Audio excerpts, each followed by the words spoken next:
Shri Venkateswara gold తాకట్టులో ఉన్న మీ బంగారాన్ని విడిపించి కొనబడును.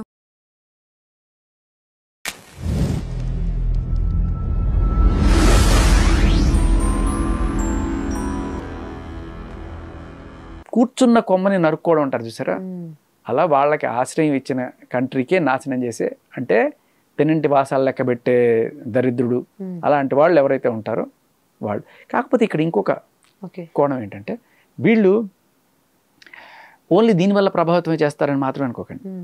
ఇదేంటంటే టెర్రరిస్ట్ ఆర్గనైజేషన్స్కి ఫండింగ్లు జరుగుతుంటాయి. ఎప్పుడు ఇస్తారు వాడికి ఫండింగ్? ఇప్పుడు ఫండింగ్ ఇచ్చేవాడు ఎవడు ఉంటాడు? దుబాయ్లో ఒక పెద్ద సేట్ ఎవడో ఉంటాడు, వాడికి ఇస్లాం అంటే పడి చచ్చిపోతుంటాడు, ప్రపంచం అంతా ఇస్లాంమయం అయిపోవాలని వాడికి ఇదనమాట.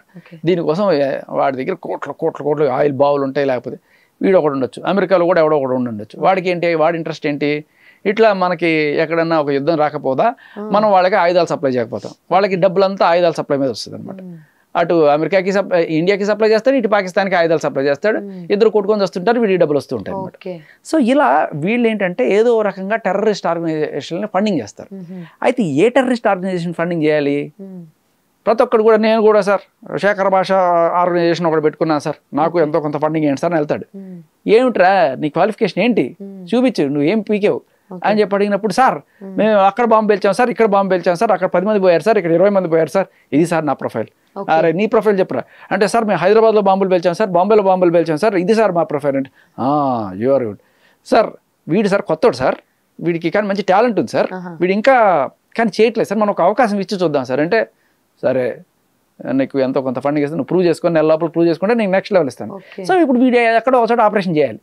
ఏం చేస్తాడు, ఈ ఎక్కడో ఒక చోట ప్రూవ్ చేసుకోవడం కోసం ఇలా బైసన్ వ్యాలీలో చేసినట్టు ఇప్పుడు చేయగానే ఈ పర్టికులర్ దాని పేరు ఏదో మర్చిపోయానమ్మా, ప్రతిసారి గుర్తురాదు నాకు, అది ఆర్టీఓ ఏదో ఉంది, ఈ టెర్రరిస్ట్ ఆర్గనైజేషన్.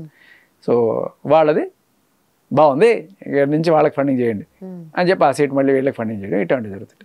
సో బేసికలీ ఏంటంటే ఇలా ఫండింగ్లు చేసే వాళ్ళని కూడా ఆపాలి. ఇక్కడ ఈ ఫండింగ్లు ప్రాబ్లం ఏమవుతుందంటే,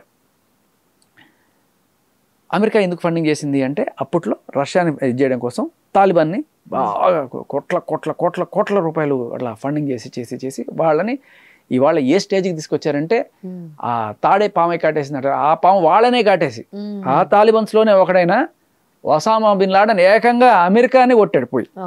అమెరికాలో ఆల్మోస్ట్ ఒక యుద్ధం జరిగింది ఆ రోజు, 5 చోట్ల విమానాలు వెళ్ళి, వరల్డ్ ట్రేడ్ సెంటర్ని, తర్వాత చాలా చోట్ల దారుణాలు జరిగినాయి. సో ఇప్పటికైనా బుద్ధి రావాలి, ఎవరైతే ఇట్లాంటి పాముల్ని పోషిస్తున్నారో ఆ పాము వాళ్ళనే కాటేస్తుంది అనే విషయం అమెరికాకి తెలిసి వచ్చింది. ఇప్పుడు వాళ్ళు కొంచెం తప్పుకున్నారు. అందుకే రీసెంట్గా వాళ్ళ ఫారెన్ మినిస్టర్ ఒక ఆయన చాలా క్లియర్ కట్గా చెప్పాడు, ఏమని, ఇదంతా మాది కాదండి, అమెరికా వాడు ఫస్ట్ నుంచి ఓపెన్గా చెప్పాడు. పాకిస్తానీ ఫారెన్ మినిస్టర్, అమెరికా వాళ్ళు ఫండింగ్ చేస్తారండి, ఇప్పుడైతే ఆపేశారు కానీ అప్పట్లో చేశారు కదండి. అలా పాతుకుపోయిన ఆర్గనైజేషన్లే, నాట్ జస్ట్ తాలిబాన్, ఇలా చాలా పిల్లపిత్రి ఆర్గనైజేషన్లు అందరూ, లష్కర్-ఈ తోయిబా, ఇంకా ఇలాంటివన్నిటికీ స్పాన్సర్లు చేస్తూ ఉంటారు అనమాట. అలా చేసి ఇవాళ వాళ్ళ పేకల మీదకి వాళ్ళే తెచ్చుకున్నారు. సో ఇప్పుడు ఈ టెర్రరిస్ట్ ఆర్గనైజేషన్స్ వాళ్ళు అక్కడ మాత్రమే ఉండరమ్మా, ఇండియాలో కూడా వాళ్ళ ప్రెసెన్స్ ఉంటుంది. ఇండియాలో కొంతమంది ఎవరైతే ఇట్లా నఫరత్ నింపుకొని ఉంటారో వాళ్ళని బ్రెయిన్ వాష్ చేసి వాళ్ళని స్లీపర్ సెల్స్ గాను లేకపోతే సూసైడ్ బాంబర్స్ గాను మార్చుకుంటూ అలా చేయడానికి ఇక్కడ కూడా ఉంటారు. దీనికి ఫేస్బుక్లని, మదర్సాలని, రకరకాల వాటిని వాడుతుంటారు వాళ్ళు. అన్ని చోట్లని కాదు, కొన్ని చోట్ల ఖచ్చితంగా ఇది జరుగుతూ ఉంటుంది. సో వీటిని మనం చాలా గట్టిగా చేయాలి. దీనికి మనం ముఖ్యంగా చేయాల్సింది ఏంటంటే, మీరు అన్నట్టుగా ఆధార్ కార్డ్ అనేది ఈ రకంగా వాళ్ళ రిష్తేదారు కావచ్చు, లేకపోతే పెళ్లి చేసుకొని కావచ్చు, ఇలా తెప్పించుకోవడానికి ట్రై చేస్తుంటారు, కానీ అంత ఈజీ కాదు, ఎక్కడైనా ఫేకే జరుగుతుంది. సార్ సేమ్ టైమ్ ఇప్పుడు పహల్గామ్ ఇన్సిడెంట్ ఏదైతే ఉందో అందులో ఒక 16 మెంబర్స్ ఇండియన్సే హెల్ప్ చేశారు అని చెప్పేసి క్లియర్గా మనకి న్యూస్ వస్తున్నాయి. సో ఆ న్యూస్ని బేస్ చేసుకొని ఇప్పుడు మన దేశానికి శత్రువు మన దేశపు మనిషా లేదంటే పాకిస్తాన్ వాడా అనేది మనం ఎలా డిక్లేర్ చేసుకోగలుగుతాం? వాడు శత్రువే, వీడు శత్రువే. వీడు ఇంటి దొంగ, వాడు పక్కన దొంగ. అయితే వీటి సహాయం లేకుండా వాడు ఏమి చేయలేడు నిజం చెప్పాలంటే. ఇప్పుడు ఎక్కడో పాకిస్తాన్ నుంచి 200 కిలోమీటర్ల బోర్డర్ దాటుకొని ఇక్కడికి వచ్చి ఇంత దారుణం చేస్తున్నాడంటే వాడికి రూట్స్ కావచ్చు, వాడికి ఫుడ్ కావచ్చు, వాడికి షెల్టర్ కావచ్చు, ఇవన్నీ కూడా ఎవడో ఒకటి ప్రొవైడ్ చేయాలి. అండ్ అసలు ఆ బైసరన్ వ్యాలీలో ఇలా చేయాలని చెప్పి ఈ ప్లాన్ ఇవంతా కూడా ఇక్కడ ఎవడో లోకల్ వాడే ఇవ్వాలి కదా. ఇక్కడ టూరిస్టులు వస్తారని చెప్పడం, ఈ టైంలో ఇది జరుగుతుందని చెప్పడం, ఇవన్నీ కూడా మనం చాలా క్లియర్ కట్గా అక్కడ విన్నాం. అక్కడ కింద గుర్రాలు ఎక్కించుకునే వాళ్ళు కూడా మీరు హిందువులా ముస్లింలా అని అడిగి మరీ ఎక్కించుకొని తీసుకెళ్తున్నారంటే అంటే అక్కడ పైకి తీసుకెళ్లి హిందువులకి స్పాట్ పెట్టాలి అని వీళ్ళకి ముందుగానే తెలుసు. మరి స్పాట్ పెట్టాలని చెప్పారా లేదా నాకు తెలుసు. మొత్తం ప్లాన్ అయితే ఖచ్చితంగా టెర్రరిస్టులు లీక్ చేయరు. దీన్ని 2 రకాలుగా కూడా వాడతారు. ఇప్పుడు ఒక టెర్రరిస్ట్ వెళ్ళి ఆ టెర్రరిస్ట్ అని కూడా చెప్పుకోడు. ఏం చెప్తాడు వాడు ఇండైరెక్ట్గా, నేను ఒక రా ఏజెంట్, నేను లేకపోతే సెంట్రల్ దీని నుంచి వచ్చాను, చాలా ఇంటెలిజెన్స్ నుంచి వచ్చాను నేను, మీ అందరికీ చాలా ఇంపార్టెంట్ ఇన్ఫర్మేషన్ చెప్పాలి. ఇవాళ ఎవరైనా సరే ముస్లింలు మాత్రం పైకి తీసుకెళ్ళదు, ఎవరో తీవ్రవాదులు అక్కడికి వస్తారని చెప్పి సేఫ్ సైడ్, అసలు ముస్లింలు ఎవరిని కూడా పైకి తీసుకురాకుండా ఓన్లీ హిందువులు మాత్రమే తీసుకెళ్ళండి సేఫ్ సైడ్ అని చెప్పి వాడికి చెప్పి ఉండొచ్చు. లేదు నిజంగానే కుమ్మకాయని కూడా ఉండొచ్చు. ఏదైనా కూడా వీళ్ళు ఏం చేస్తారు, ఏకంగా హిందువులు మాత్రమే పైకి తీసుకెళ్లారు. బట్ పైకి తీసుకెళ్ళినప్పుడు మనకి ఇక్కడ నెక్స్ట్ లెవెల్ డౌట్ ఏమొస్తుందంటే, అక్కడ మీరు గమనించారా రోప్ వేలో అతన్ని తోసేటప్పుడు ఇతనికి తెలుసు చాలా క్లియర్గా, తొయ్యడానికి 2 సెకండ్ల ముందే మీరు ఆ గన్ షాట్లు వినొచ్చు. ఇతను తోసేటప్పుడు చూపు ఇతని పని మీద లేదు, అక్కడ చూస్తున్నాడు ఒక పక్క, అల్లాహ్ అక్బర్ అల్లాహ్ అక్బర్ అల్లాహ్ అక్బర్ అంటున్నాడు ఒక పక్క. సో నేనేమనుకున్నా ఫస్ట్ ఇది ఏమన్నా కోడ్ వర్డా, కానీ అంత చిన్నగా మాట్లాడితే అక్కడెక్కడ ఉన్నవాడికి ఎలా వినబడుతుంది, వీడేమన్నా మైక్ పెట్టుకున్నాడా అని కూడా డౌట్ వచ్చింది. మేబీ మైక్ పెట్టుకున్నా అది నాకేమో కనబడలా, లోపల ఏమైనా ఇంటర్నల్గా ఉండొచ్చు. లేదు వాడు భయపడిపోయి అమ్మో వీళ్ళని ఏదో అనుకొని మనం రానిచ్చాం, వీళ్ళు ఇప్పుడు చంపేస్తున్నారు, ఆర్ఎల్స్ వీళ్ళు వచ్చింది మిలిటరీ డ్రెస్లో వచ్చారు.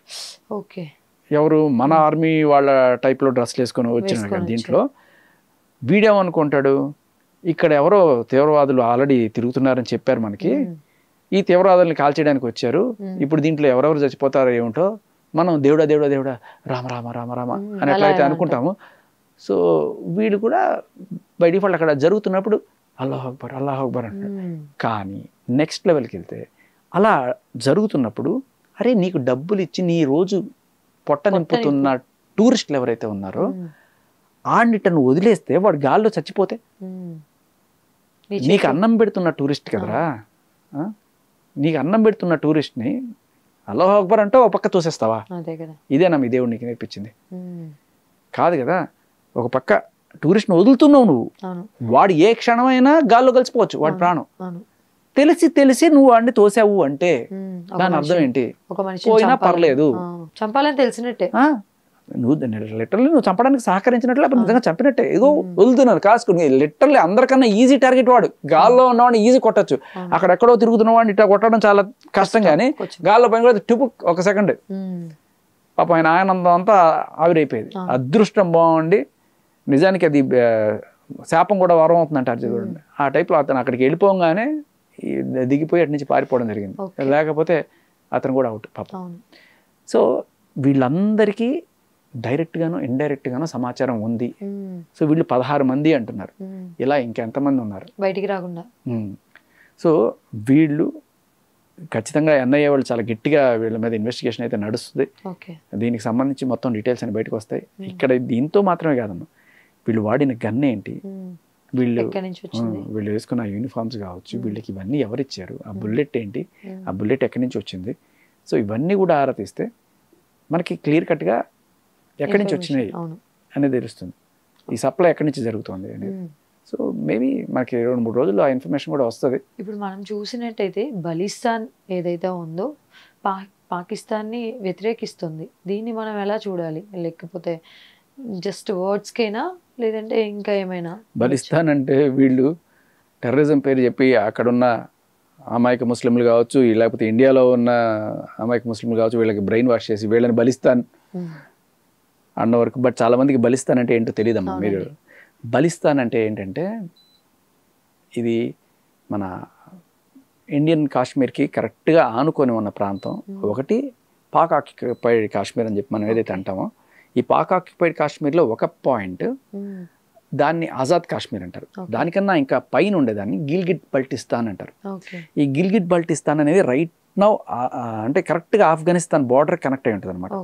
ఇది స్ట్రాటజిక్గా మనకి చాలా చాలా ఇంపార్టెంట్ పొజిషన్. ఈ ఆజాద్ కాశ్మీర్ చిన్న పార్ట్ కంపేర్ చేస్తే, గిల్గిట్ బల్టిస్తాన్ అనేది చాలా పెద్ద పార్ట్. బాగుంటుంది కూడా, చాలా నేచర్ ఇవన్నీ కూడా చాలా బాగుంటాయి, చాలా పెద్ద పోర్షన్ కాశ్మీర్లో.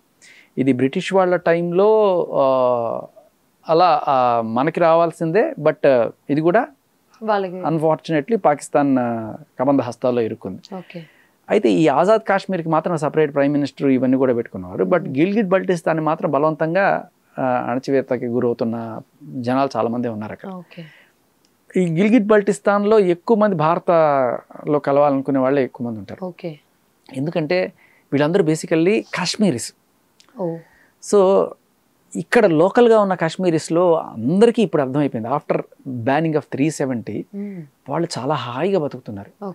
చాలామంది టూరిస్టులు వస్తున్నారు. ఇంతకుముందు టెర్రరిస్టులే వచ్చేవాళ్ళు, ఇప్పుడు చక్కగా టూరిస్టులు వస్తున్నారు. ఇంతకుముందు టెర్రరిస్టులు వచ్చి వీళ్ళ జీవితాలన్నీ నాశనమైనాయి, వీళ్ళందరినీ దొంగల్లాగా చూసేవాళ్ళు దేశం మొత్తం కూడా.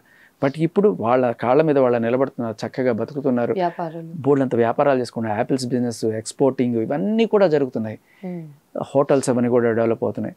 మీకు తెలుసమ్మా, ఇప్పుడు సోన్మార్గ్ అని ఒక ప్లేస్ ఉంది, ఇక్కడ కరెక్ట్గా మన కార్గిల్కి వెళ్ళడానికన్నా కొంత ముందు. ఇది కరెక్ట్ రైట్ బార్డర్ అనమాట. అటు పోతే పాకిస్తాన్, ఇటు వెళ్తే ఇది పాకిస్తాన్ కూడా, పాక్ ఆక్యుపైడ్ కాశ్మీర్ అని చెప్పాలి. సోన్మార్గ్ అనే దాన్ని మించిన అందం లేదు భారతదేశంలో. మీరు వెళ్ళి ఎతకండి, సోన్మార్గ్ ఈజ్ స్విట్జర్లాండ్ కూడా పనికిరాదు, అంత అద్భుతమైన ప్లేస్ అనమాట. ఒకసారి వెళ్ళి చూడకపోతే మన జీవితం వేస్ట్, అంత అద్భుతమైన ప్లేస్. మన ఊటీ కూడా చాలా బాగుంటుంది.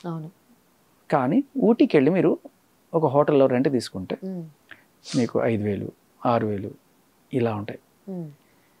ఆ ప్లేస్కే అంత రేట్ ఉంటే, ఈ ప్లేస్కి మీరు ఇట్లా వెళ్ళి ఆ విండో కర్టన్ కనుక ఓపెన్ చేస్తేమా ఆ సోన్మార్గ్లో మీకు అట్లా హిమాలయాలు మొత్తం మంచు కొండాలన్నమాట. అసలు అది అంటే కొత్తగా పెళ్లి చేసుకునే వాళ్ళు, హనీమూన్కి వెళ్ళే వాళ్ళు, భార్యకి సర్ప్రైజ్ ఇవ్వాలనుకునేవాళ్ళు, మీరు రోజా సినిమా చూసింటే అది ఇట్లా తీయగానే మొత్తం పోదు ఆ పాట ఉండదు, పరువం వానగా, అంత అద్భుతంగా ఉంటుంది ఆ ప్లేస్. అక్కడ అంత అద్భుతమైన ప్లేస్కి నేను అనుకున్నా వెళ్ళినప్పుడు కనీసం 15,000, 20,000 ఉంటుందేమో ఇక్కడ హోటల్లో రెంట్. ఎంత తెలుసమ్మా? 1,500. మన హైదరాబాద్లో దొరికేస్తుంది, ఇంకా హైదరాబాద్లోనే కాస్ట్లీ. అటువంటి ప్లేస్లో 1,500కి వాళ్ళు రెంట్కి ఇచ్చుకుంటున్నారంటే వాళ్ళ పరిస్థితి ఆలోచించండి. ఎందుకు అంటే జనాలు రిస్క్ చేయట్లే అక్కడ రావడానికి. ప్లేస్ అద్భుతం, కానీ అక్కడ రావడానికి రిస్క్ చేయట్లే. ఎందుకంటే ఒకప్పుడు టెర్రరిస్టులు వచ్చి ఇంత చేస్తున్న దరిద్రంలో నాశనం అయిపోయిన ప్లేస్ అది. బట్ దాని capacity it can go 10 times, 20 times. ఇవాళ కాశ్మీరీస్ దానికి దగ్గరలో వెళ్తున్నారు, మెల్లమెల్లగా రేట్లు పెరుగుతున్నాయి, వాళ్ళ ఆర్థిక స్తోమత పెరుగుతోంది, వాళ్ళ లైఫ్ స్టైల్ మారుతోంది, వాళ్ళు చదువుకుంటున్నారు, ఉద్యోగాలు వీటన్నిటిలోకి వస్తున్నారు. ఇటువంటి టైంలో ఇటువంటి ఒక దాడి ఒక్కసారి మళ్ళీ వాళ్ళందరూ దొంగలని చూసే విధంగా తయారు చేస్తుందని వాళ్ళ బాధ, ఆక్రోశం. ఇంతకు ముందున్న కాశ్మీర్లా లేదమ్మా, ఇప్పుడు అందరూ మారిపోయారు. ఇలాంటి దరిద్రులు మహా అయితే 100కి కనీసం 2-3 ఉంటారు తప్ప మిగతా వాళ్ళందరూ, ఎస్పెషల్లీ కాశ్మీరీస్ అనే పదం వాడాలి, ముస్లిమ్స్ కాదు, కాశ్మీరీస్ అని వాడాలి. ఈ కాశ్మీరీస్ ఎలా అంటే వాళ్ళు మెహమాన్ నవాజీ అంటారు, అంటే వచ్చిన ప్రతి ఒక్కరిని కూడా అతిథి దేవోభవ అంటాను చూసారా, నిజంగా దేవుడిలాగా ట్రీట్ చేసి వాళ్ళకి ఏంటంటే ₹1 తక్కువైనా వీడు మళ్ళీ రావాలి, వీడెళ్ళి ఒక 10 మందికి చెప్పాలి అనే మెంటాలిటీ తోటి వాళ్ళు ఇది చేస్తుంటారనమాట. సో ఇక్కడున్న కాశ్మీరీ పీపుల్ స్థితిగతులు బాగా పెరుగుతున్నాయి. దీనికి కరెక్ట్గా పక్కనే ఉన్న ఈ పాకిస్తాన్ కాశ్మీర్ ఏదైతే ఉందో, ఎస్పెషల్లీ గిల్గిట్ బల్టిస్తాన్, వాళ్ళు ఏమనుకుంటున్నారు, ఇప్పుడు మనం ఇంకా ఇక్కడ అడుగు తింటూ బతుకుతున్నాం, వాళ్ళు చూడు ఎంత డెవలప్ అవుతున్నారు. ఇండియాలో మామూలుగా అన్ని ప్లేసులు డెవలప్ అవుతున్నాయి మోడీ గారి పుణ్యమాని. బట్ ఈ పర్టికులర్ పాయింట్కి ఇంకా పొటెన్షియల్ చాలా ఉంది, చాలా అంటే చాలా పొటెన్షియల్ ఉంది. సో వాళ్ళకి అదొకటి మైండ్లో పడిపోయింది. పాల ప్యాకెట్ ₹150 ఏమిటి, 1/2 లీటర్ పాల ప్యాకెట్ ₹150, లీటర్ పెట్రోల్ 200 దాటేసి. ఇలా వాళ్ళకి మరి ముస్లిం సోదరులు అది ఇది అనుకో, మన ముస్లిం అనుకుంటున్నావు కదా, మరి నీకు ఇంకా సౌదీ అరేబియాకి మాకన్నా దగ్గరే కదా, ఇరాన్ మాకన్నా నీకు దగ్గరే కదా, మరి నీకు పెట్రోల్ ఇంకా చీప్గా రావాలి కదా, ఎక్కడ వస్తుంది నీకు? ₹150 పాల ప్యాకెట్ అంటే కాస్ట్ ఆఫ్ లివింగ్ ఎంత కష్టంగా ఉంటుందో. వీళ్ళు చేసే బిజినెస్ ఏంటో తెలుసామా, ఎక్కువగా వీళ్ళకి వచ్చే ఇన్కమ్ గాడిదలు అమ్ముకోవడం.